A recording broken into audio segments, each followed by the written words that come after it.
ओम कृष्णाय वासुदेवाय हरे परमात्मने प्रणताकलेशनाशाय गोविंदाय नमो नमः।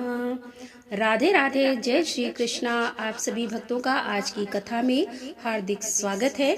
भगवान श्री कृष्ण और श्रीमती राधा रानी की कृपा से आपकी समस्त मनोकामनाएं पूर्ण हो। आज आप सुनेंगे पौष मास की कथा का तीसरा अध्याय। शास्त्रों में राजा को भगवान की विभूति माना गया है। राजा को साधारण व्यक्तियों से श्रेष्ठ माना जाता है और मैं भी श्रेष्ठ सप्तद्वीपवती पृथ्वी के चक्रवर्ती सम्राट और भी अधिक श्रेष्ठ माना गया है। ऐसे ही पृथ्वी के एक छत्र सम्राट सूर्यवंशी राजश्री दिलीप एक महान गौ भक्त हुए, जिनकी कथा का वर्णन आता है। हरिवंश पुराण में पौराणिक कथा के अनुसार महाराज दिलीप और देवराज इंद्र में मित्रता थी, घनी मित्रता थी। देवराज के बुलाने पर दिलीप एक बार स्वर्ग गए तो देवासुर संग्राम में देवराज ने महाराज दिलीप से सहायता मांगी। राजा दिलीप ने सहायता करने के लिए हाँ कर दी और देव असुर युद्ध हुआ। युद्ध समाप्त होने पर स्वर्ग से लौटते समय राजा को मार्ग में कामधेनु गाय मिली, किंतु सम्राट दिलीप ने पृथ्वी पर आने की आतुरता के कारण कामधेनु गाय को देखा ही नहीं और कामधेनु को उन्होंने प्रणाम नहीं किया और न ही प्रदक्षिणा की। इस अपमान से रुष्ट होकर कामधेनु ने श्राप दिया कि मेरी संतान नंदिनी गाय यदि कृपा न करे तो यह पुत्रहीन रहेगा। अब कामधेनु गौ ने जो श्राप दिया वह तो मानसिक रूप से दिया, अपने मन में ही दिया।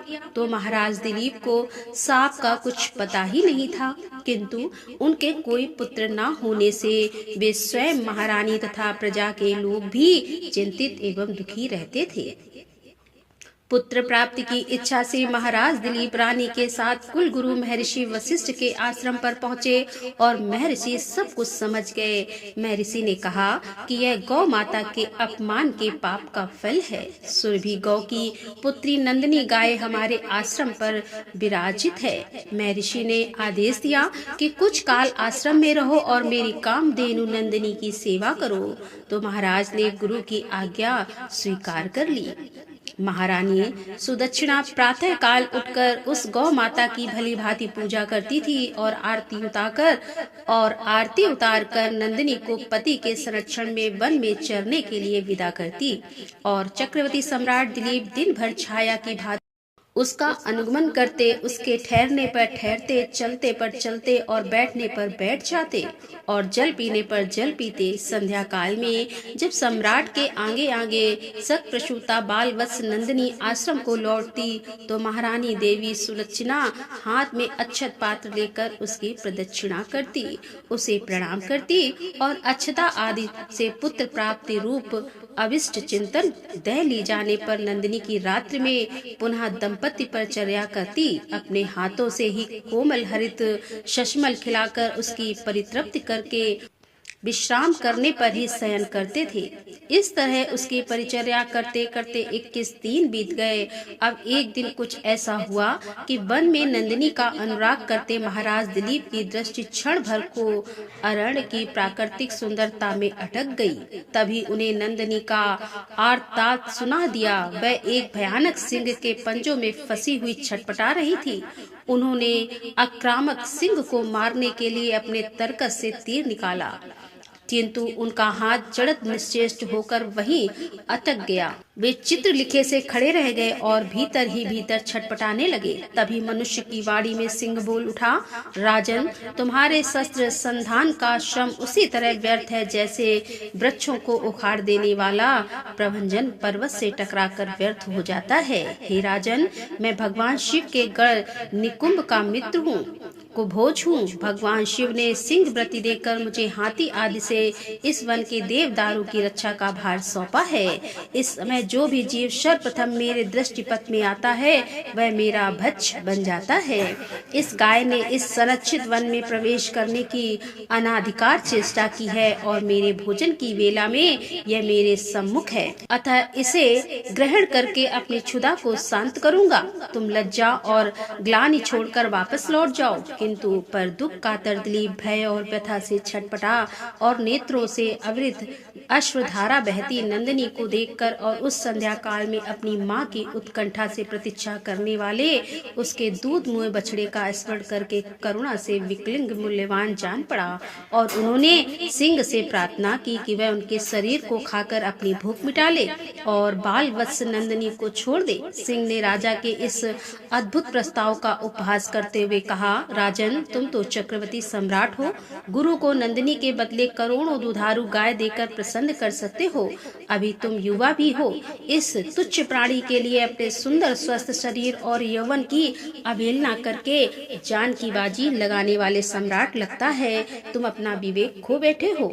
यदि प्राणियों पर दया करने का तुम्हारा व्रत ही है तो भी आज यदि इस गाय के बदले मैं तुम्हें खा लूंगा तो तुम्हारे मर जाने पर केवल इसकी ही विपत्तियों से रक्षा हो सकेगी और यदि तुम जीवित रहे तो पिता की भांति संपूर्ण प्रजा की निरंतर विपत्तियों से रक्षा करते रहोगे। इसीलिए तुम अपने सुख भोक्ता शरीर की रक्षा करो। स्वर्ग प्राप्ति के लिए तप त्याग करके शरीर को कष्ट देना तुम जैसे अमित ऐश्वर्य शलील है और वह तो इस पृथ्वी पर है जिसे सांसारिक वैभव विलास के समग्र साधन उपलब्ध है, वह समझो कि स्वर्ग में ही रह रहा है। स्वर्ग का काल्पनिक आकर्षण तो मात्र विपन्न के लिए ही है, संपन्न के लिए नहीं है। इस तरह से सिंह ने राजा को भ्रमित करने का प्रयत्न किया। भगवान शंकर के अनुचर सिंह की बात सुनकर अत्यंत दयालु महाराज दिलीप ने उसके द्वारा आक्रांत नंदिनी को देखा तो अश्रुपूरित कातर नेत्रों से उनकी देखती हुई प्राण रक्षा की याचना कर रही थी। राजा ने छत्री के महत्व को प्रतिपादित करते हुए उत्तर दिया, नहीं सिंह नहीं, मैं गौ माता को तुम्हारा भक्ष बनाकर नहीं लौट सकता। मैं अपने छत्री को क्यों नहीं कलंकित करूं। छत्री संसार में इसीलिए प्रसिद्ध है कि वे विपत्ति में औरों की रक्षा करते हैं। राज्य का भोग भी उनका लक्ष्य नहीं, उनका लक्ष्य तो है लोक रक्षा से कीर्ति अर्जित करना।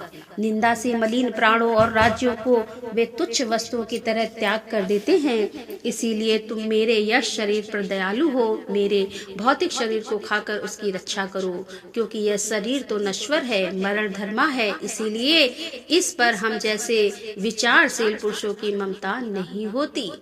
हम तो यश शरीर के पोषक हैं। यह मांस का शरीर ना भी रहे परंतु गौ रक्षा से मेरा यश शरीर सुरक्षित रहेगा।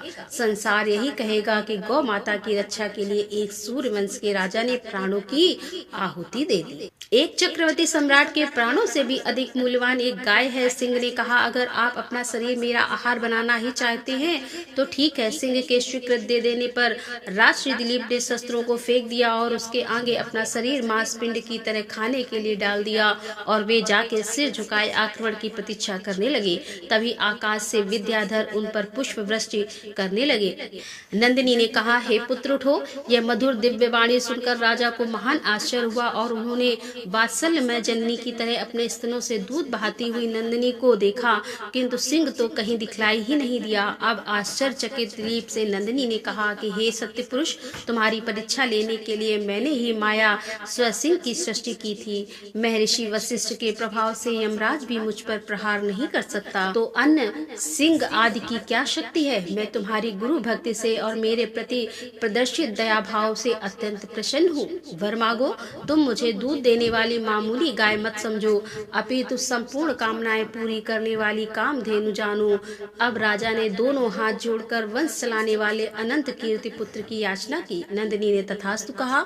उन्होंने कहा कि राजन, मैं आपकी गौ भक्ति से अत्यधिक प्रसन्न हूँ। मेरे स्तनों से दूध निकल रहा है, उसे पत्ते के दोने में दूकर पी लेने की आज्ञा गौ माता ने दे दी और कहा, तुम्हें अत्यंत प्रतापी पुत्र की प्राप्ति होगी। राजा ने निवेदन किया, माँ बछड़े के पीने तथा होम आदि अनुष्ठान प्रतिष्ठान के बाद बचे हुए तुम्हारे दूध को मैं पी सकता हूँ। दूध पर पहला अधिकार तो बछड़े का है और द्वितीय अधिकार गुरु जी का है। राजा के धैर्य ने नंदिनी के हृदय को जीत लिया और वह प्रसन्न मना कामधेनु राजा के आगे आगे आश्रम को लौट आई। राजा ने बछड़े के पीने तथा अग्निहोत्र से बचे हुए दूध का महर्षि की आज्ञा पाकर पान किया। फलता वे रघु जैसे महान यशस्वी पुत्र से पुत्रवान हुए और इसी वंश में गौ भक्ति के प्रताप स्वयं भगवान श्री राम ने अवतार ग्रहण किया। महाराज दिलीप की गौ भक्ति तथा गौ सेवा सभी के लिए एक महानतम आदर्श बन गई। इसीलिए आज भी गौ भक्तों की परिगणना में महाराज दिलीप का नाम बड़े ही श्रद्धा भाव एवं आदर से सर्वप्रथम लिया जाता है। इस चरित्र से एक बात तो सिद्ध हो गई कि सप्तद्वीपवती पृथ्वी के चक्रवर्ती सम्राट से अधिक श्रेष्ठ एक गौ माता है और हमारे कृष्ण को भी गौ माता अत्यंत प्रिय है। तो गाय की सेवा करना, गाय की पूजा करना और गाय को चारा खिलाना, इससे बहुत सारी समस्याएं समाप्त हो जाती हैं। लेकिन यह सभी कार्य निष्काम भाव से करना चाहिए, जिस प्रकार से राजा दिलीप ने किया, सेवा भाव से, क्योंकि सनातन धर्म में गौ सेवा को ही सबसे बड़ा धर्म माना गया है। तो आज जयकारा लगाइए गौ माता की जय। जय श्री कृष्ण, जय श्री राधे। और अब आप सुनेंगे आज का महात्म्य, जिसमें आजकल हम चर्चा कर रहे हैं अयोध्यापुरी की, भगवान श्री राम के प्रिय नगरी अयोध्यापुरी की। अयोध्यापुरी का महात्म्य बताते हुए श्री सूत जी कहते हैं कि प्राचीन काल में जगत सृष्टा ब्रह्मा जी ने भगवान विष्णु को अयोध्यापुरी में निवास करते देखकर स्वयं भी वहां रहने का निश्चय किया। उन्होंने वहां की यात्रा की और अपने नाम से एक विशाल कुंड भी बनवाया, जो अनेक देवताओं से संयुक्त तथा अगाध जलराशि की लोल लहरों से सुशोभित था। कुमुद, उत्पल, कल्हार और पुंडरिक से आच्छादित हुआ वह कुंड सब पापों का नाश करने वाला है। उस समय ब्रह्मा जी ने कुंड के विषय में इस प्रकार से कहा कि इसमें विधि पूर्वक स्नान करने से पापी भी विमान पर बैठकर सुंदर दिव्य वस्त्र से सुशोभित होकर प्रलय काल पर्यंत ब्रह्मलोक में निवास करेंगे। यहाँ यथाशक्ति दान और होम करने से मनुष्य तुलादान और अश्वमेध यज्ञ का पुण्य प्राप्त कर लेंगे। इस तीर्थ में विधि पूर्वक किया हुआ स्नान, दान और जप आदि कर्म संपूर्ण यज्ञों के समान महापातकों का नाश करने वाला होगा। यह कुंड ब्रह्म कुंड के नाम से प्रसिद्ध होगा और इसके समीप में सदा निवास करूंगा। यूं कहकर देवादिदेव लोक पितामह ब्रह्मा जी उस तीर्थ को देखकर देवताओं के साथ अंतर्ध्यान हो गए। तभी से वह कुंड इस पृथ्वी पर विशेष विख्यात है। वह महाक चक्रवर्ती से पूर्व दिशा में स्थित है और ब्रह्म कुंड से पूर्व उत्तर दिशा में 700 धनुष की दूरी पर सरजू जी के जल में ऋण मोचन नामक तीर्थ विद्यमान है।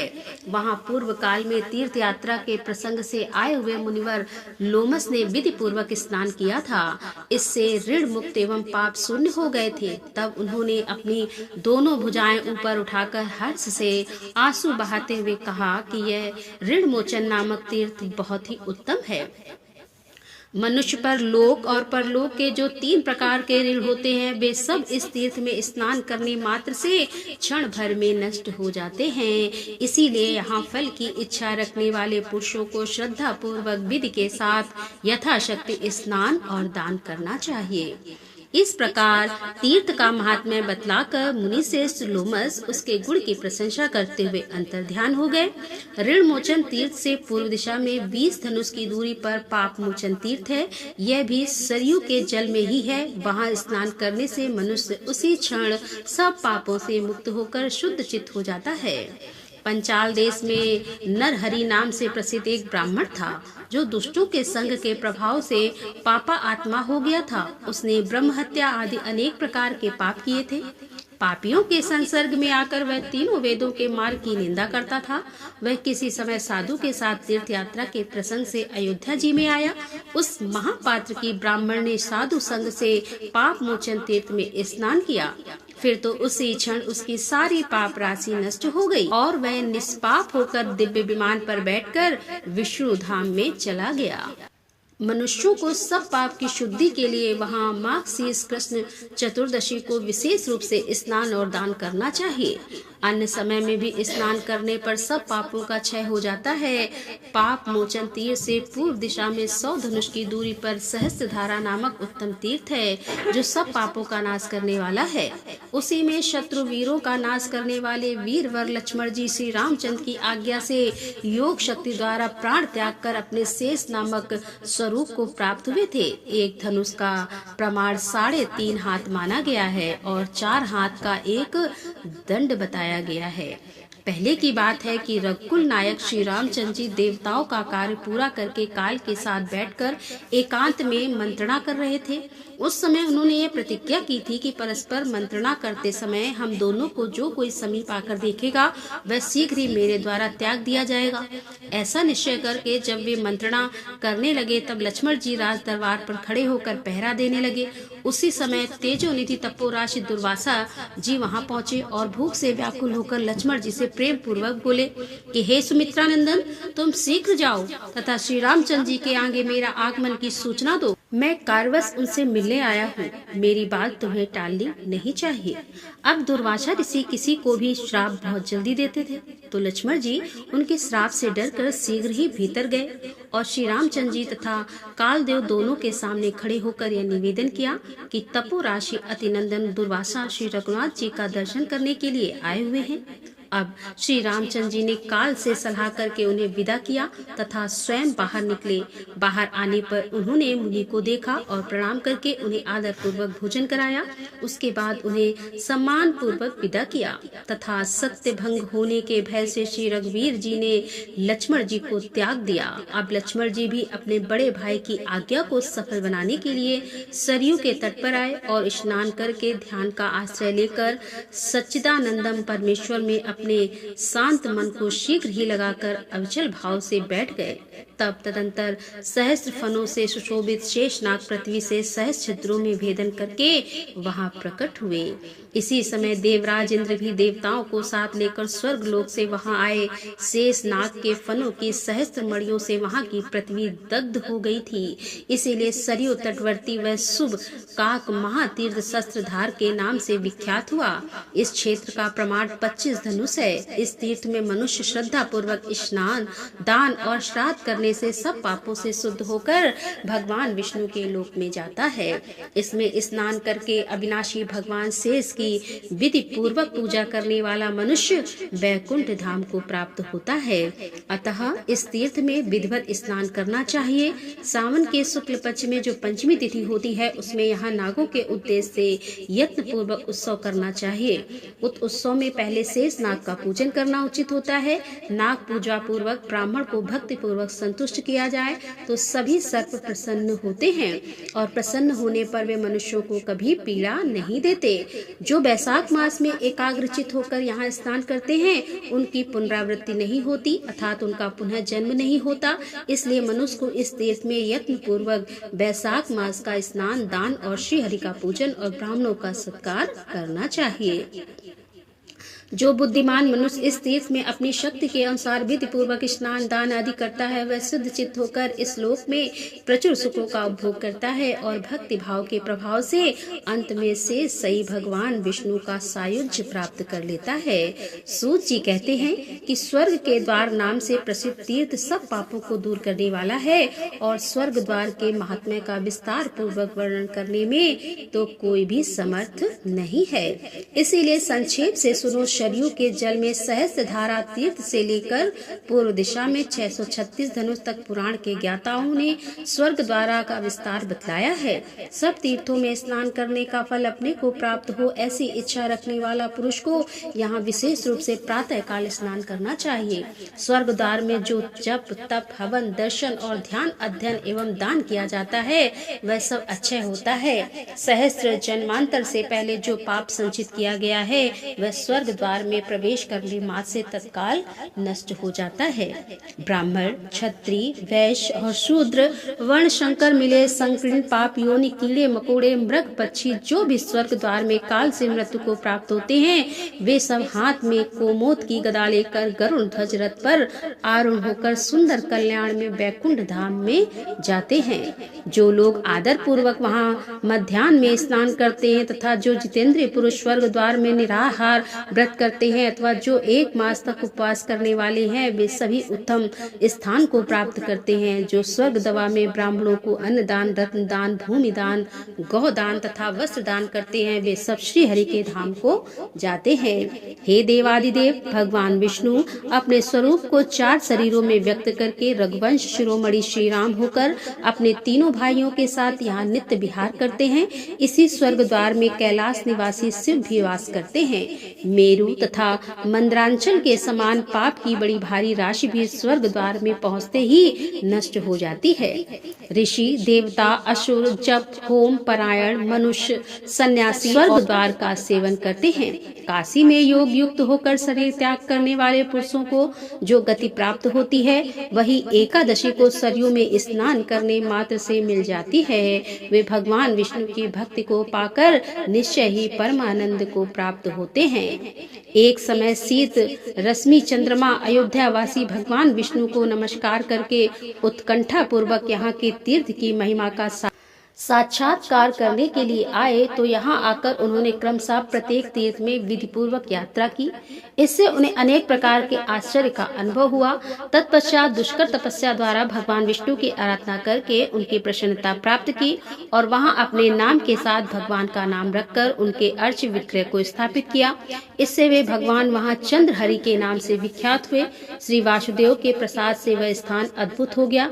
वह श्री का अत्यंत गुण स्थान है। समस्त प्राणियों के मोक्ष के स्वामी श्री रघुनाथ जी के इस दिव्य स्थान में सिद्ध पुरुष सदा श्री विष्णु का व्रत धारण किए निवास करते हैं और नाना प्रकार के वेश वाले जितेंद्रिय मुक्ता आत्मा पुरुष यहाँ विष्णु लोक की आकांक्षा रखकर नित्य उत्तम योग का अभ्यास करते हैं। यहाँ मनुष्य जिस प्रकार धर्म का फल पाता है, वैसा अन्यंत्र कहीं नहीं पाता। इसमें किया हुआ दान, व्रत और होम सब अच्छे हो जाता है। जय श्री राम। इसके आगे का वृतांत आप कल की कथा में सुनेंगे और भगवान श्री हरि विष्णु की प्रिय नगरी अयोध्यापुरी की ये कथाएं उम्मीद करती हूँ कि आप लोगों को पसंद आती होंगी। कथा अच्छी लगती हो तो कमेंट बॉक्स में जरूर बताइएगा। और अब आप सुनेंगे श्री सत्यनारायण कवच। श्री नारायण कवच वर्णित है श्रीमद् भागवत महापुराण में। शास्त्रों में इस प्रकार का वर्णन आता है कि जो मनुष्य इस पाठ को पढ़ता है या फिर सुनता है, उसकी रक्षा स्वयं श्री हरि विष्णु करते हैं। श्री नारायण कवच रोग, दोष, भय और सभी विपत्तियों से रक्षा करने वाला और मनोकामनाओं को पूर्ण करने वाला है। यह हर जगह विजय कराने वाला और बहुत ही दुर्लभ और चमत्कारी स्रोत है। नारायण कवच की शक्ति से ही देवराज इंद्र ने देवासुर संग्राम में राक्षसों को परास्त करके स्वर्ग की रक्षा की थी। और जब राजा परीक्षित को श्रृंगी ऋषि ने श्राप दिया कि 7 दिन में उसकी मृत्यु तक्षक नाग के द्वारा डसने से हो जाएगी, तब राजा परीक्षित ने सुखदेव जी से निवेदन किया कि वह उसे नारायण कवच सुनाए, जिससे कि रक्षित होकर देवराज इंद्र ने राक्षसों को पराजित किया था। तब देवराज इंद्र को विश्व रूप ने नारायण कवच का उपदेश दिया था। नारायण कवच को धारण करने वाला मनुष्य सभी प्रकार के भय से मुक्त हो जाता है। विश्व रूप ने जब नारायण कवच का उपदेश देवराज इंद्र को दिया था, उन्होंने कहा था कि किसी भी भय और संकट की परिस्थिति उत्पन्न होने पर अपने शरीर की रक्षा के लिए विधि के अनुसार इस नारायण कवच को धारण कर लेना चाहिए। नारायण कवच धारण करने वाला मनुष्य सभी प्रकार के भय से मुक्त हो जाता है। यह प्रकट और गुप्त हर प्रकार के शत्रुओं से रक्षा करने वाला है। अब आज के समय में जबकि परिस्थिति ऐसी है कि किसी भी समय कहीं पर भी दुर्घटना का शिकार हो जाते हैं, तो लोग कई बार मन में इतनी अधिक नकारात्मक ऊर्जा होती है कि हम स्वयं भी अपना नुकसान कर डालते हैं। ऐसी अवस्था में अगर प्रतिदिन नारायण कवच का पाठ स्वयं से पढ़ा जाए या फिर सुना जाए, तो हर प्रकार से भगवान श्री हरि विष्णु रक्षा करते हैं। अब इस पाठ का श्रवण करने से पहले श्री हरि नारायण का ध्यान करके और ओम नमो नारायणाय इस प्रकार से उच्चारण करके इस पाठ को श्रवण करते हैं। भगवान श्री हरि गरुड़ जी की पीठ पर अपने चरण कमल रखे हुए हैं। अणिमा आदि 8 सिद्धियां उनकी सेवा कर रही हैं और 8 हाथों में शंख, चक्र, ढाल, तलवार, गधा, बाण, धनुष और पास अर्थात फंदा धारण किए हुए वे ही ओमकार स्वरूप प्रभु सब प्रकार से सब ओर से मेरी रक्षा करें। मत्स्य मूर्ति भगवान जल के भीतर जल जंतुओं और वरुण के पास से मेरी रक्षा करे। माया से ब्रह्मचारी रूप धारण करने वाले वामन भगवान स्थल पर और विश्व रूप श्री त्रिविक्रम भगवान आकाश में मेरी रक्षा करे। जिनके घोर अट्टहास करने पर सब दिशाएं गूंज उठी थी और दैत्य पत्नियों के गर्भ गिर गए थे, वे दैत्य युक्त पतियों के शत्रु भगवान नरसिंह किले, जंगल, रणभूमि आदि विकट स्थानों में मेरी रक्षा करें। अपनी दाढ़ पर पृथ्वी को उठा लेने वाले यज्ञ मूर्ति बाराह भगवान, मार्ग के परशुराम जी, पर्वतों के शिखरों पर और लक्ष्मण जी के सहित भरत के बड़े भाई भगवान रामचंद्र प्रवास के समय मेरी रक्षा करे। भगवान नारायण मारण, मोहन आदि भयंकर अभिचार और सब प्रकार के प्रमाद से मेरी रक्षा करें। ऋषि श्रेष्ठ नरक गर्भ से योगेश्वर भगवान दत्तात्रेय को विघ्नों से और त्रिगुणाधीप भगवान कपिल कर्म बंधन से मेरी रक्षा करें। परम ऋषि सनत कुमार कामदेव से और गरीब भगवान मार्ग में चलते समय देव मूर्तियों को नमस्कार आदि न करने के अपराध से और देवर्षि नारद सेवा अपराधों से और भगवान कच्छप सब प्रकार के नरकों से मेरी रक्षा करें। भगवान धन्वंतरी, कुपत से जितेंद्री भगवान ऋषभदेव, सुख दुख आदि भैदा, कायक द्वंद से यज्ञ भगवान लोका अपवाद से और बलराम जी मनुष्यकृत कष्टों से और श्री शेष जी क्रोधवश नामक सर्पों के गढ़ों से मेरी रक्षा करें। भगवान श्री कृष्ण दुद्यापन, व्यासी अज्ञान से तथा बुद्ध देव पाखंडियों से और प्रमाद से मेरी रक्षा करें। धर्म रक्षा करने वाले महान अवतार धारण करने वाले भगवान कल्कि पाप बहुल कलिकाल के दोषों से मेरी रक्षा करें। और प्रातः काल भगवान केशव अपनी गदा लेकर कुछ दिन चढ़ जाने, भगवान गोविंद अपनी बांसुरी लेकर और दोपहर के पहले भगवान नारायण अपनी तीक्ष्ण शक्ति लेकर और दोपहर को भगवान विष्णु चक्र राज सुदर्शन लेकर मेरी रक्षा करें। तीसरे पहर में भगवान मधुसूदन अपना प्रचंड धनुष लेकर मेरी रक्षा करें और सायंकाल में ब्रह्म आदि त्रिमूर्तिधारी माधव सूर्यास्त के बाद ऋषिकेश अर्धरात्रि के पूर्व तथा अर्धरात्रि के समय अकेले भगवान पद्म नाम मेरी रक्षा करें। रात्रि के पिछले प्रहर में श्री वत्सलांछन श्री हरि ऊषा काल में खड़गधारी भगवान जनार्दन और सूर्योदय से पूर्व श्री दामोदर और संपूर्ण संध्या में काल मूर्ति भगवान विश्वेश्वर।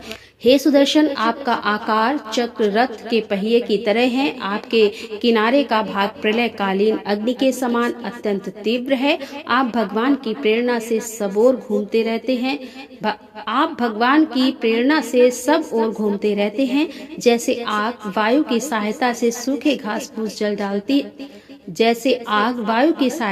सूखे घास फूस जला डालती है, वैसे ही आप हमारी शत्रु सेना को शीघ्र से जला दीजिए। हे कोमत की आपसे छूटने वाली चिंगारियों का स्पर्श वज्र के समान अशाह है। आप भगवान अजीज की प्रिया हैं और मैं उनका सेवक हूँ, इसीलिए आप कुष्मांडा, विनायक, रक्ष, राक्षस, भूत और प्रेत आदि ग्रहों को अभी कुचल डालिए और मेरे शत्रुओं को चूर चूर कर दीजिए। हे शंख श्रेष्ठ, आप भगवान श्री कृष्ण के फूंकने से भयंकर शब्द करके मेरे शत्रुओं का दिल दहला दीजिए एवं यात, उत्थान, प्रमित, प्रेत, मातृक, पिशाच तथा ब्रह्म राक्षस आदि भयावन प्राणियों को यहाँ से तुरंत भगा दीजिए। भगवान की श्रेष्ठ तलवार आपकी धारा बहुत तीक्ष्ण है। आप भगवान की प्रेरणा से मेरे शत्रुओं को छिन्न भिन्न कर दीजिए। भगवान की प्यारी ढाल आप में सैकड़ों चंद्राकार मंडल हैं। आप पाप दृष्टि पापा आत्म शत्रुओं की आंखें बंद कर दीजिए और उन्हें सदा के लिए अंधा बना दीजिए। सूर्य आदि ग्रह, धूमकेतु, पुच्छल तारे आदि केतु, दुष्ट मनुष्य, सर्प आदि रेंगने वाले जंतु, दाढ़ वाले हिंसक, पशु, भूत, प्रेत आदि तथा पापी प्राणियों से हमें जो जो भय हो और जो हमारे मंगल के विरोधी हो, वे सभी भगवान के नाम रूप तथा आयुध का कीर्तन करने से तत्काल नष्ट हो जाए। बृहद रथ आदि शाम वेदों से जिनकी स्तुति की जाती है वे वेद मूर्ति भगवान गरुड़ हैं और विश्वक्सेन जी अपने नाम उच्चारण के प्रभाव से हमें सब प्रकार की विपत्तियों से बचाए। श्री हरि के नाम रूप वाहन आयु तथा श्रेष्ठ पार्षद हमारी बुद्धि के इंद्रिय मन और प्राणों को सब प्रकार की आपत्तियों से बचाए। जितना भी कार्य अथवा कारण रूप जगत है वह वास्तव में भगवान ही है। इस सत्य के प्रभाव से हमारे सारे उपद्रव नष्ट हो जाएं। जो लोग आत्मा की एकता का अनुभव कर चुके हैं उनकी दृष्टि में भगवान का स्वरूप समस्त विकल्पों से रहित है, भेदों से रहित है। फिर भी वे अपनी माया शक्ति के द्वारा भूषण आयुध और रूप नामक शक्तियों का धारण करते हैं। यह बात निश्चित रूप से सत्य है। इस कारण सर्वज्ञ सर्वव्यापक भगवान श्री हरि सदा सर्वत्र सब स्वरूपों से हमारी रक्षा करे। जो अपने भयंकर अट्टहास से सब लोगों के भय को भगा देते हैं और अपने तेज से सबका तेज ग्रस लेते हैं, वे भगवान नरसिंह दिशा विदिशा में नीचे ऊपर बाहर भीतर सब ओर से हमारी रक्षा करें। देवराज इंद्र, मैंने तुम्हें यह नारायण कवच सुना दिया है। इस कवच से तुम अपने को सुरक्षित कर लो, बस फिर तुम अनायास सब दैत्य युद्धपतियों को जीत कर लोगे। इस नारायण कवच को धारण करने वाला पुरुष जिसको भी अपने नेत्रों से देख लेता है अथवा पैर से छू लेता है तत्काल समस्त भाइयों से वह मुक्त हो जाता है। जो इस वैष्णवी विद्या को धारण कर लेता है उसे राजा, डाकू, प्रेत, पिशाच आदि और बाघ घाती हिंसक जीवों से कभी किसी प्रकार का भय नहीं होता। हे देवराज, प्राचीन काल की बात है कि एक कौशिकी गोत्री ब्राह्मण ने इस विद्या को धारण करके योग धारणा से अपना शरीर मरुभूमि में त्याग दिया। अब जहाँ उस ब्राह्मण का शरीर पड़ा था उसके ऊपर से एक दिन गंधर्व राजा चित्ररथ अपनी स्त्रियों के साथ विमान पर बैठकर निकले। वहाँ आते ही वे नीचे की ओर सिर किए विमान सहित आकाश से पृथ्वी पर गिर पड़े। इस घटना से उनके आश्चर्य की सीमा न रही। जब उन्हें बालकल मुनियों ने बतलाया कि यह नारायण कवच धारण करने का प्रभाव है, तब उन्होंने उस ब्राह्मण देव की हड्डियों को ले जाकर पूर्व वाहिनी सरस्वती नदी में प्रभावित कर दिया और फिर स्नान करके वे अपने लोक को चले गए। श्री सुखदेव जी कहते हैं कि हे परीक्षित, जो पुरुष इस नारायण कवच को समय पर सुनता है और जो आदर पूर्वक इसे धारण करता है उसके सामने सभी प्राणी आदर से झुक जाते हैं और वह सब प्रकार के भयों से मुक्त हो जाता है।